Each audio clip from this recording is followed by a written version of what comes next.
મારું નામ સતીશ ગમારા, વઢવાણ સુરેન્દ્રનગર।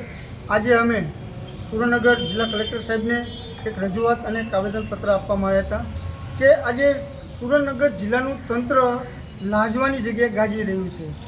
આજથી 2 દિવસ પહેલાં વાલમ પાર્કના રહેવાસીઓના ઘરમાં પાણી ઘૂસી ગયેલા હતા, રોડ રસ્તા ખરાબ હતા।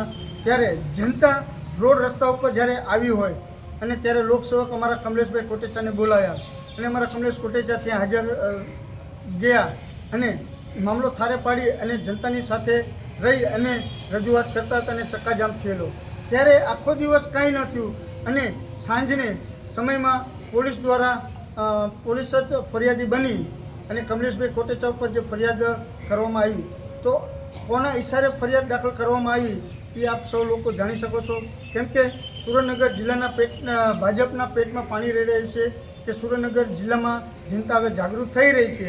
એ જાગૃતતાના કારણે ક્યાંક ભાજપને ડર લાગી રહ્યો છે એટલે ખોટી ફરિયાદો કરાવી અને જનતાને અને અમારા લીડર અને કાર્યકર્તાઓને ડરાવવાનું કામ કરી રહી છે, જે તદ્દન ખોટું થઈ રહ્યું છે।